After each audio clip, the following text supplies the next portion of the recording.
Olá, gente querida, sejam todos muito bem-vindos. Sou Dija Carvalho.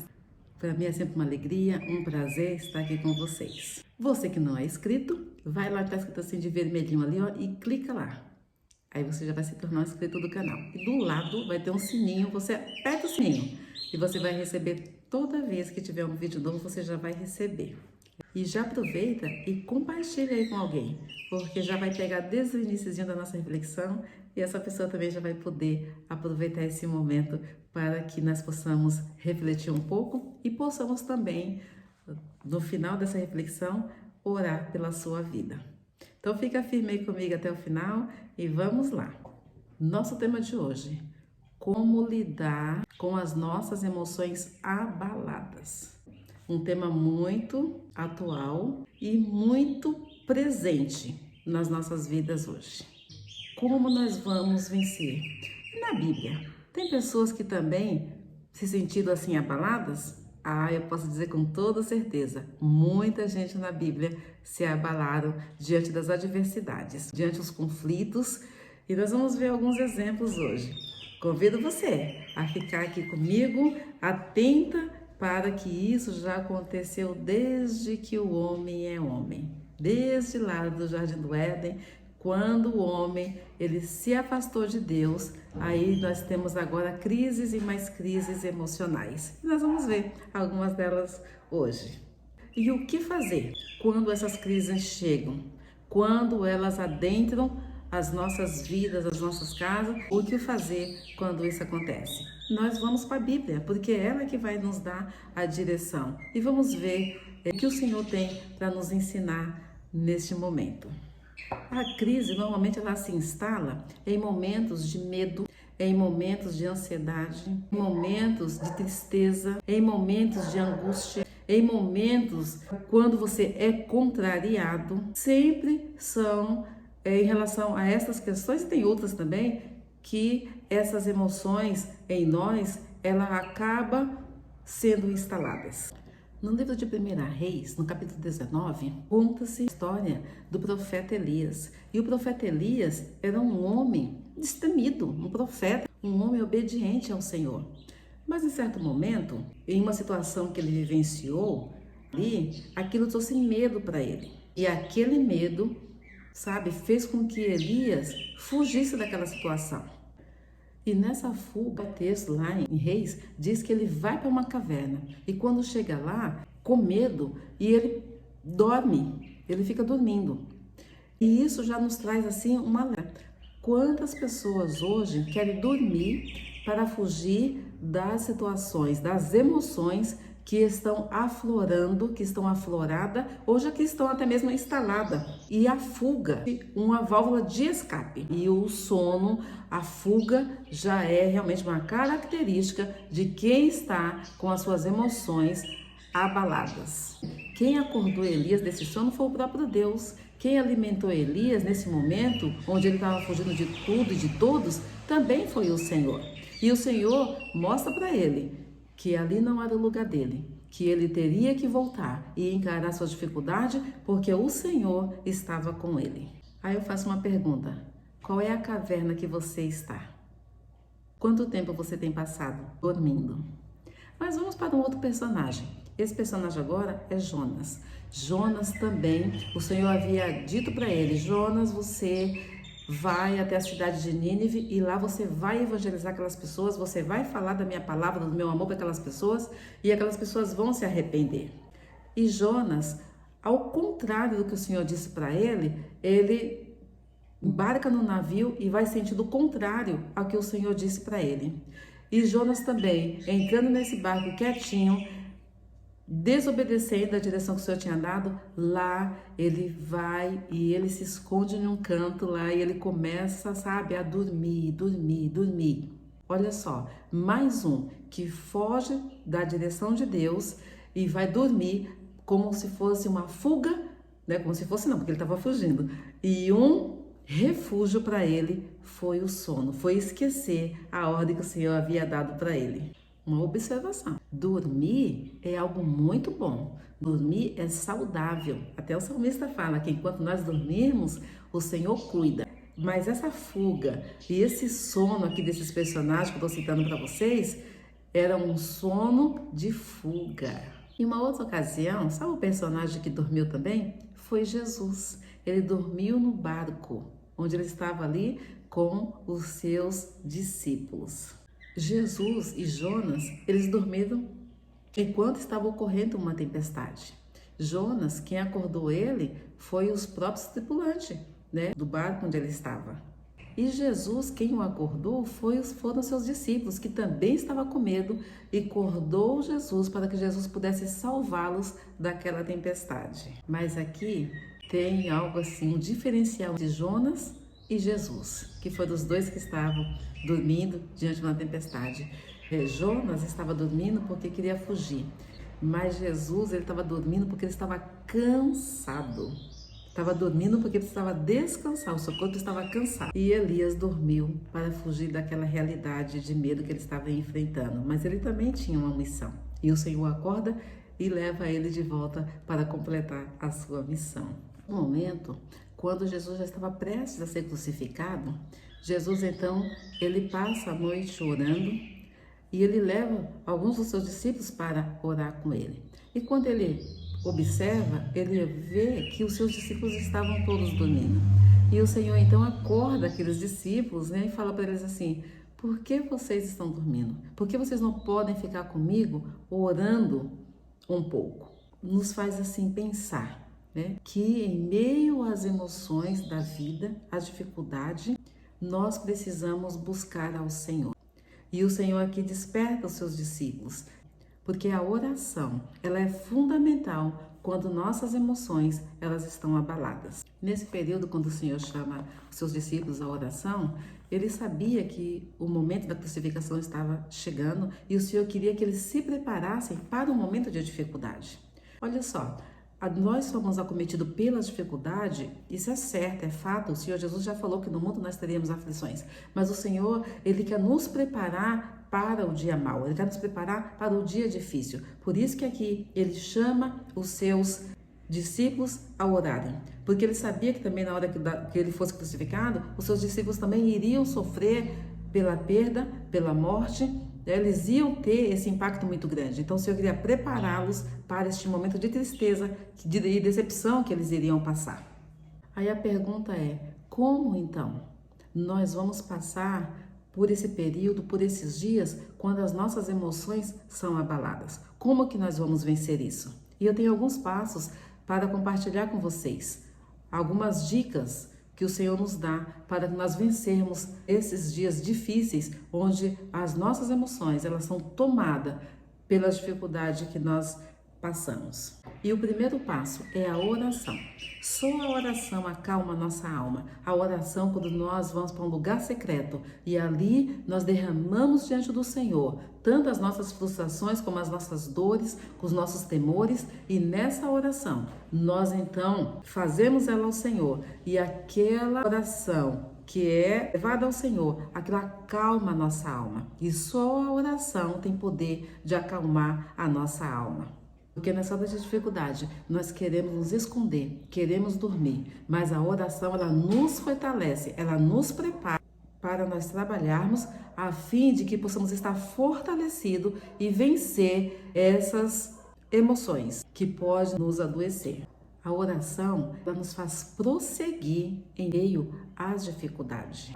Ela nos encoraja. E se você não tem o hábito de orar, você pode começar hoje. Só o fato de você estar ouvindo esse vídeo já é um passo que você está dando para você começar a aprender e a se entregar neste momento de oração. E isso é uma prática, isso é um exercício. E você começando isso agora, você vai verificar a tamanha diferença que vai fazer na sua vida. E uma outra coisa, se você agregar um texto da palavra de Deus, um salmo, um provérbio, uma porção da palavra de Deus, ou começar a ler o livro de João, você vai verificar que a junção da oração e da palavra de Deus, ela vai trazer para a sua vida um impacto tão tremendo que você vai se surpreender, porque esse vai ser o melhor remédio para você vencer todas as questões emocionais da sua vida. Creia nisso e você vai ver o milagre acontecer. O segundo passo é você vigiar. Eu vou vigiar quem? Você mesmo. Você vai vigiar como tem sido o seu comportamento.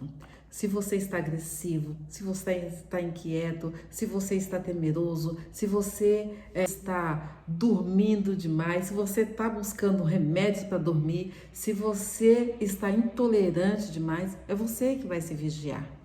E você observando essas características em você, essas ações que você está vendo diferente, aí você já tem que atentar. E você tem que agir. E você tem que entrar com o primeiro passo, que é a oração. Porque ela vai acalmar a sua alma. Observe. Sensibilidade, as suas sensações. E isso é o seu termômetro para você se cuidar. Porque o inimigo, o diabo, o nosso adversário, ele não brinca. Onde ele achar uma brechinha, ele vai entrar e ele vai causar destruição. E quando a nossa alma está abatida, quando a nossa alma está adoecida, nosso corpo também adoece. A nossa fé adoece, a nossa esperança adoece. Então, fique atento, não vacile, não dê bobeira, porque o inimigo, ele não brinca em serviço. Quando se trata de destruir uma vida, ele não brinca em serviço. Então, vamos ficar atento aos sinais que o nosso corpo, que as nossas emoções está dando, para que a gente possa entrar já com a provisão, com o tratamento que venha de Deus. E nós, através do poder e dos recursos que ele nos deixou, que é a oração, e que é a leitura da palavra de Deus e que é o trabalhar no reino de Deus também. E isso também vai nos alegrar, isso vai afastar de nós os temores e nós vamos assim reagindo e vencendo um dia de cada vez em nossas vidas. A terceira dica eu quero deixar aqui com vocês. Aceite a vontade de Deus na sua vida. Muitas das frustrações que nós vemos, que nós temos em relação ao não que o Senhor nos dá. Uma semana atrás, que meu marido ele ia fazer uma cirurgia. Você sabe que meu marido entrou na sala de cirurgia e não fez a cirurgia? Não, você não sabia, né? Porque eu não tinha falado ainda. E ele não fez. Sabe por quê? Porque o corpo dele não estava preparado para fazer a cirurgia. Ele estava com os seus ombros muito inflamados. No primeiro momento, todos nós ficamos um pouco assustados. Como não? O caminho para chegar até aqui foi tão difícil. Foi um caminho longo, árduo e difícil. E quando chegou, os médicos se juntaram, analisaram o quadro dele, fizeram uma medicação nele e não fez a cirurgia. Se estendeu para mais algum tempo lá na frente. No primeiro momento, nós ficamos todos assim, tristes, até assim, puxa vida, né? Foi tão difícil chegar até aqui. Só que no mesmo instante, sabe? Nós vínhamos orando, no mesmo instante Deus colocou assim no nosso coração. Que antes dele internar, nós paramos, eu, meu marido, meus filhos, e nós oramos. E nós falamos, Senhor, prepara o corpo dele para essa cirurgia. Quando o Espírito de Deus nos fez lembrar dessa oração, nós entendemos. Aí sabe o que nós fizemos? Obrigada, Senhor, porque esse ainda não era o momento. Então, estou hoje falando sobre isso uma semana depois. Na verdade, hoje é quarta manhã, né? Farei uma semana que ele foi internado e a cirurgia não foi feita e ele está aqui em casa. Nós precisamos aprender a aceitar o não do Senhor, porque nós só vimos assim a sala de cirurgia, os médicos operando, nós só vimos isso, mas Deus não, Ele viu o quadro todo e Ele entendeu que não era um momento. Sabe aquele ditado bem popular, isso não está na Bíblia não, né? Mas diz assim, aceita que dói menos. Então quando eu aceito a vontade de Deus, sabe o que eu faço? Ai Senhor, entrego para o Senhor é soberano sobre todas as coisas. O meu desejo, o desejo nosso era a realização, mas a vontade soberana de Deus não era assim. E nós entendemos isso, e nós agradecemos ao Senhor e glorificamos ao Senhor. E vai acontecer, a cirurgia ela vai acontecer no momento apropriado, no momento que o corpo do marido estiver pronto para ela, a cirurgia vai acontecer. Então, quando nós lutamos contra Deus, porque nós queremos algo e Deus responde segundo as nossas vontades, e isso já abala as nossas emoções, abala a nossa fé, abala a nossa crença em Deus. Então, quando nós descansamos no Senhor, nós temos que estar preparados para o sim e para o não. Porque lembrando que o Senhor, Ele sabe de tudo e nós não. Nós somos limitados na nossa visão. A minha pergunta é, mais uma, né? Como você tem reagido hoje na dificuldade que você está passando. Porque eu tenho certeza que você está passando algum tipo de dificuldade. Porque as dificuldades, elas são diárias. Pare e pense nessa pergunta um pouco. Responda ela a você mesmo. Outra perguntinha. Você está na caverna? Você está dormindo? Não aquele sono de descanso, mas dormindo para fugir das suas emoções, das suas aflições? Ou você está fazendo como os discípulos de Jesus fez? Enquanto Jesus estava orando, porque sabia que ia passar um momento difícil, os seus discípulos estavam dormindo. Talvez você também esteja dormindo, no desconforto das suas emoções, da sua dor, do seu sofrimento, da sua angústia, da depressão, da ansiedade. Eu quero ler um salmo com você. Esse salmo, ele vai te ajudar a vencer as lutas, porque a palavra do Senhor, ela tem poder. É o Salmo 125. Os que confiam no Senhor são como os montes de Sião, que não se abalam, mas permanecem para sempre. Como em volta de Jerusalém estão os montes, assim o Senhor está ao redor do seu povo, desde agora e para sempre. Eu li o verso 1 e o verso 2. Se você não confia no Senhor, começar a exercer a sua fé no Senhor, lendo a palavra de Deus, orando e falando: Senhor, as minhas emoções estão destruídas. Senhor, eu estou sofrendo. Senhor, estou com muita dificuldade. Você pode colocar tudo isso diante do Senhor e Deus, ele vai entrar com a tua ação divina e ele vai te salvar. Porque o Senhor, ele se preocupa com o ser humano por inteiro. É corpo, alma e mente. E o Senhor se preocupa com a sua vida. Saia da caverna. Acorde para a vida. Encare as dificuldades. Creia que o Senhor vai estar com você e Ele vai suprir todas as suas necessidades, porque Deus é bom. E eu quero orar com você. Pai querido, estamos aqui com a Tua palavra, Senhor. Ela é tão rica, tão poderosa. Ela nos enche de esperança, de amor, de conforto, de alegria, de paz, de alento, de esperança. Obrigada por essa palavra, Senhor. E esse salmo que nós lemos fala: os que confiam no Senhor.